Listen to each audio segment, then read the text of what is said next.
রইবে পড়ে কব কাফন আমার আপন, কবর আমার ঘাঁটি, ওই কবরে যেতে হবে রইবে না কেউ সাথী। কাফন আমার আপন, কবর আমার ঘাঁটি, ওই কবরে যেতে হবে রইবে না কেউ সাথী। কবর কত ভয়াবহ। হযরতে বারা ইবনে আযিব রাদিয়াল্লাহু তাআলা আনহু তিনি বলছেন, নবী মুহাম্মদ সাল্লাল্লাহু আলাইহি ওয়াসাল্লাম এক সাহাবীর জানাজা পড়ালেন। জানাজা পড়িয়ে সেই মাইয়াতের পিছন পিছন নবী আমার গেলেন। এখনো কবর সমাপ্ত হয়নি, কবরের কাজ এখনো কমপ্লিট হয়নি। নবী আমার কবরের পাশে তিনি বসে গেলেন। কবরের পাশে বসে নবী একটা লকড়ি নিয়ে, একটা কাঠি নিয়ে এইভাবে নড়াচড়া করতে রয়েছেন। এই করতে করতে নবীর দুই চোখ দিয়ে ঝরঝর করে অশ্রু বইতে আরম্ভ হয়ে গেল। বারা ইবনে আযিব বলছেন, ইয়া রাসূলুল্লাহ। সাহাবারা প্রশ্ন করলেন, নবী গো আপনি এত কেন কাঁদেন বুঝতে পারি না। নবী গো আপনি এত কেন কাঁদেন নবী গো বুঝতে পারি না। নবী এত কেঁদেছিল, নবীর দুই চোখের অশ্রু বয়ে বয়ে গালগুলো ভিজে, দাড়িগুলো ভিজে, টপ টপ করে মাটিগুলো পর্যন্ত ভিজে গেল। সাহাবাদের বরদাস্ত হতো না, নবীর চোখের জল সাহাবাদের বরদাস্ত হতো না, সহ্য হতো না। প্রশ্ন করলেন, নবী গো আপনি এত কাঁদেন কেন গো নবী? সেই দিন নবী মুহাম্মদ সাল্লাল্লাহু আলাইহি ওয়াসাল্লাম তিনি বলেছিলেন, সাহাবারে ইয়া ইখওয়ানি লিমিসলি হাদা ফায়ুদ্দু, ইয়া ইখওয়ানি লিমিসলি হাদা ফায়ুদ্দু। এরে আমার ভাইরা, এরে আমার সাহাবীরা শুনো, এই গর্তের জন্য তৈরি হয়ে যাও। এই ইখওয়ানি লিমিসলি হাদা ফায়ুদ্দু, এই গর্তের জন্য তৈরি হয়ে যাও। এই গর্তে তোমাকে যেতে হবে বাপুরে আমার। আপনার বাবা কবরে চলে সেই গর্তে আপনি রেখে এসেছেন, আপনার মাকে আপনি গর্তে রেখে এসেছেন, কিছুদিন আগে আপনার দাদুকে আপনি সেই গর্তের মধ্যে রেখে এসেছেন, কিছুদিন পূর্বে আপনার দাদিমাকে সেই গর্তের মধ্যে রেখে এসেছেন। সেই গর্তের যাওয়ার জন্য আপনিও তৈরি হয়ে যান। নবী আমার বললেন, এই ইখওয়ানি লিমিসলি হাদা ফায়ুদ্দু, আমার ভাইরা এই গর্তের জন্য তৈরি হয়ে যাও। কবর এত ভয়াবহ জিন্দেগি। নবী মুহাম্মাদের দুই চোখ দিয়ে ঝরঝর করে অশ্রু বইতে আরম্ভ হয়ে গেল। নবীর সাহাবী হযরত উসমান রাদিয়াল্লাহু তাআলা আনহু, উসমানে গনি রাদিয়াল্লাহু তাআলা আনহু, নবীর নিকটে তিনি 20 বার জান্নাত কিনে নিয়েছেন। 20 বার জান্নাত কিনে নিয়েছিলেন। 20 বার, একবার নয়, দুইবার নয়, 20 বার জান্নাত কিনে নিয়েছেন। কিভাবে কিনলেন? কিভাবে জান্নাত কিনলেন? মদিনার মধ্যে একটা মাত্র পানির কূপ ছিল। সেই কূপের মালিকানা ছিল ইয়াহুদ। মিঠা পানি। অনেকগুলি জায়গাতে দেখবেন টিউবওয়েলের পানি পান করানো যায় না, এত আয়রন যুক্ত, এত দুর্গন্ধযুক্ত পানি পান করানো যায় না। মদিনার মধ্যে একটাই মাত্র কূপ ছিল। সেই কূপের পানি মিষ্টি, কূপের পানি অত্যন্ত খাওয়ার জন্য উপকারী পানি। মালিক ইহুদি। তার পানি সে বিক্রি করত, পানি মানুষ ক্রয় করে করে খেত। ঘটনাক্রমে ইহুদি বলল, আমার কূপের অর্ধেক অংশটা আমি বিক্রি করব। নবীর নিকটে খবর পৌঁছে যায়, ইহুদি অর্ধেকটা কূপ বিক্রি করতে চেয়েছে। নবী মুহাম্মদ সাল্লাল্লাহু আলাইহি ওয়াসাল্লাম মদিনার মসজিদে সাহাবাদের সম্মুখে বললেন, সাহাবীরে শোনো, ইহুদি তার কূপের অর্ধেক অংশ বিক্রি করতে চেয়েছে। সেই অর্ধেক অংশ কিনে নিয়ে যদি কেউ মুসলমানদের পানি পান করার জন্য ওয়াকফিল্লাহ করে দেয়, আমি নবী মুহাম্মদ তার নিকটে জান্নাত বিক্রি করব। এরে মা, পানি পান করা কত মূল্য। নবী মুহাম্মদ বললেন, আমি তার নিকটে জান্নাত বিক্রি করব। কি করে আপনাকে বুঝাই। মিশকাত শরীফ একটা হাদিসের কিতাব রয়েছে, সেই হাদিসের মধ্যে রয়েছে নবী মুহাম্মদ সাল্লাল্লাহু আলাইহি ওয়াসাল্লাম তিনি বলছেন জান্নাতীদের একটা লাইন হয়ে যাবে জান্নাতে যাওয়ার জন্য। হিসাব কিতাব শুরু হবে, আল্লাহ তাআলা বলবেন ওয়ান্তাজুল ইয়াউমা আইয়ুহাল মুজরিমুন, এরে মুজরিমের দলেরা তোমরা আলাদা একটা লাইন করে নাও। নেককার পরহেজগার মুত্তাকি মুমিন মানুষের একটা জান্নাতের লাইন আলাদা হয়ে যাবে, আর মুজরিমদের লাইন আলাদা হয়ে যাবে, জাহান্নামের লাইন আলাদা হয়ে যাবে। জাহান্নামের লাইন থেকে একজন মানুষ দৌড়তে দৌড়তে গিয়ে জান্নাতের লাইনের একটা মানুষকে গিয়ে বলবে ইন্নি ওয়াহাবতু লাকা ওযুয়ান, এরে ভাই আপনাকে আমি একদিন ওযু করার জন্য জল দিয়েছিলাম, যেই জলে তুমি ওযু করেছিলে, ওযু করে নামাজ কায়েম করেছো, আজকে তুমি জান্নাতের লাইনে, আমি তোমাকে জল দিয়েছি, আজকে আমি জাহান্নামের লাইনে। ফাশাফানি ফি, আমার বারে তুমি একটু সুপারিশ করো রব্বুল আলামিনের নিকটে, আমি যেন জান্নাত যেতে পারি, কারণ একদিন তোমাকে ওযু করার জন্য জল দিয়েছিলাম। সেই মুমিন বান্দা রব্বুল আলামিনের নিকটে পৌঁছে যাবে। রব্বুল আলামিন এই লোকটা আমাকে ওযু করার জন্য জল দিয়েছিল, আজকে ওযুর জলের সে পাওনা চেয়ে রয়েছে রব্বুল আলামিন, আমি তার জন্য সুপারিশ করি গো রব্বুল আলামিন, তাকে তুমি জান্নাতি করো। অন্য রাওয়ায়েতে বললেন নবী আমার বলছেন ইন্নী শাকাতুমান, আমি তোমাকে পানি পান করিয়েছি, আজ তুমি জান্নাতের লাইনে, আমি জাহান্নামের লাইনে, সুতরাং তুমি আল্লাহ তাআলার নিকটে সুপারিশ করো। একদিন পানি পান করিয়ে সুপারিশের হকদার বেনে যায়। নবী মুহাম্মদ বললেন এ আমার সাহাবীদের মধ্যে এমন কোন সাহাবা রয়েছে ইহুদির কূপের অর্ধেক অংশটা কিনে নিতে মুসলমানদের পানি পান করার জন্য ওয়াকফিল্লা করে দিবে, আমি তার নিকটে নবী মুহাম্মদ জান্নাত বিক্রি করব।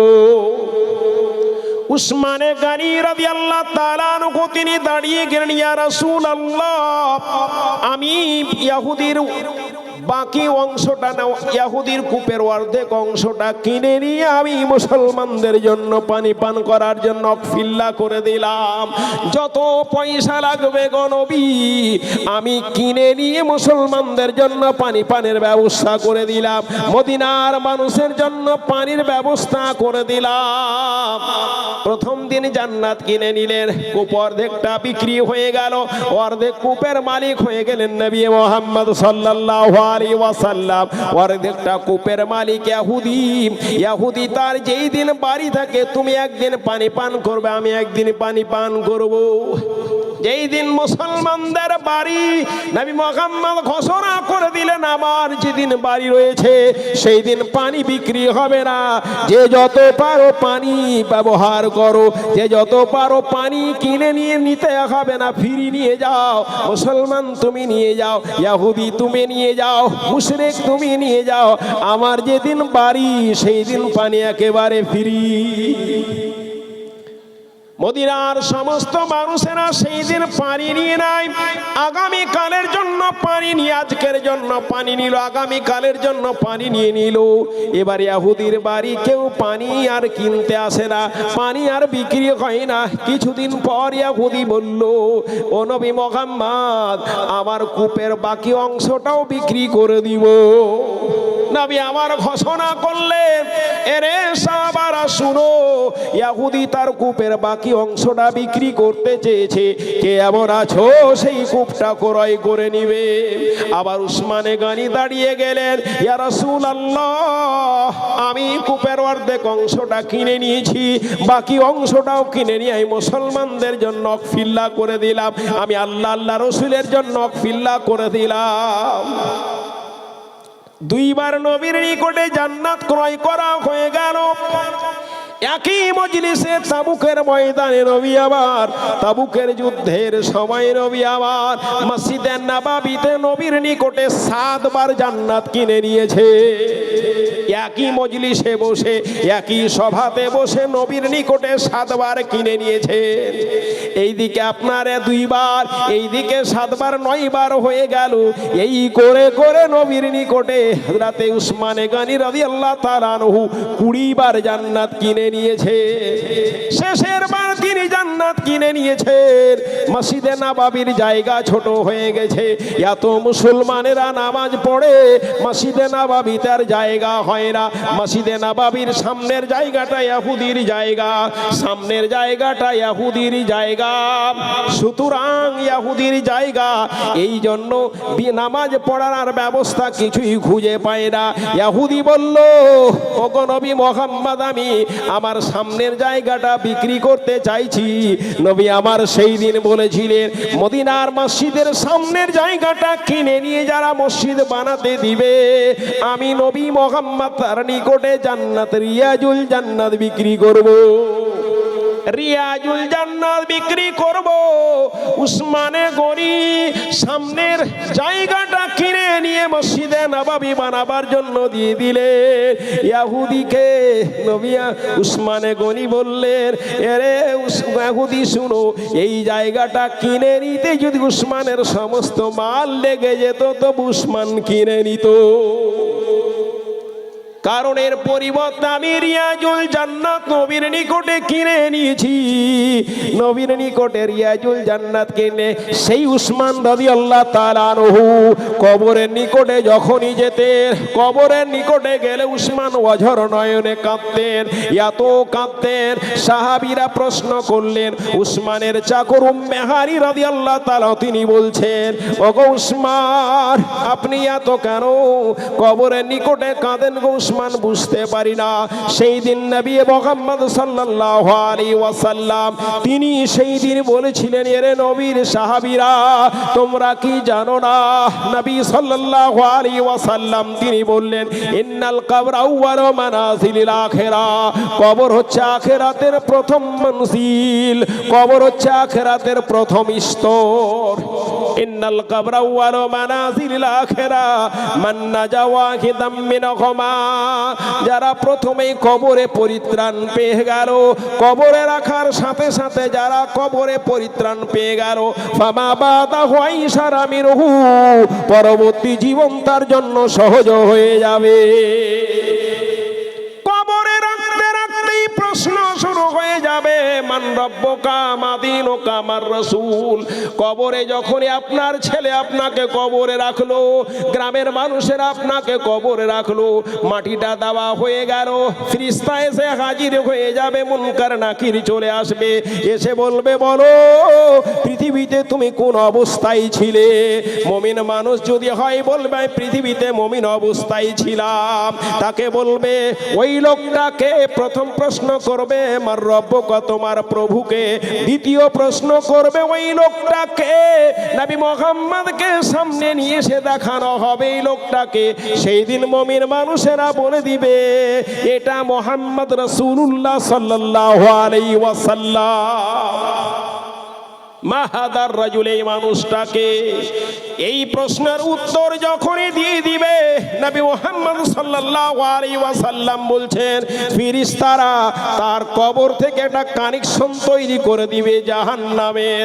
একেবারে কবর থেকে জাহান্নামটাকে দেখতে পাবে, জাহান্নামকে দেখে বলবে, এই যে দেখো, এটা আল্লাহ তাআলা তোমাকে এই জায়গা থেকে বাঁচিয়ে নিয়েছে, এই ভয়াবহ জায়গা থেকে আল্লাহ তাআলা তোমাকে বাঁচিয়ে নিয়েছে। তারা পরবর্তী জান্নাতের সাথে কানেকশন করে দিবে, জান্নাতকে সে দেখতে পাবে, বলে দিবে, এই যে তোমার ঠিকানা, নাম কানাউমাতিল আরুশ, শুয়ে যাও, যেমন করে দুলহা দুলহান ঘুমিয়ে যায়, তুমি ঘুমিয়ে যাও, এটাই তোমার ঠিকানা। হিসাব কিতাব হবে হাসরের ময়দানের পরে, এটাই তোমার ঠিকানা। বাবুরে, আপনি চিন্তা করে দেখুন, নবী মুহাম্মদ সাল্লাল্লাহু আলাইহি ওয়াসাল্লাম তিনি বলছেন, হযরত উসমান বললেন, ইন্না আউয়াল আউয়ালু মানাজিলিল কবরা আখিরা, কবর হচ্ছে আখিরাতের প্রথম মঞ্জিল। মান নাজা ওয়াহিদাম মিনহুমা, যারা কবরে প্রথমে পরিত্রাণ পেয়ে গেল, ফামা বাদাহু আইসারা মিনহু, পরবর্তী জীবনগুলো তার জন্য সহজ হয়ে গেল, আর তার পরবর্তীতে কোনো সমস্যা হবে না। ওয়া ইল্লাম ইয়ানজি মিনহু, কবরে রাখতে রাখতেই যদি পরিত্রাণ না পায়, কবরে যদি বলতে না পারে, উত্তর না দেয়, নবী মুহাম্মদ সাল্লাল্লাহু আলাইহি ওয়াসাল্লাম তিনি বললেন, যদি পরিত্রাণ কবরে প্রথমে না পায়, ফামা বাদাহু আসাদ্দু মিনহু, পরবর্তী জীবনগুলো তার জন্য মুশকিলের উপর মুশকিল হতে যাবে। প্রথম মুশকিল, তারপর তার চেয়ে বেশি মুশকিল, তারপর বেশি মুশকিল, মুশকিলের উপর মুশকিল হতে যাবে। উসমান বলেন, তাই আমি কাঁদি, কবরে আমি প্রথমে পরিত্রাণ পাবো কি পাবো না, এই জন্য কাঁদি।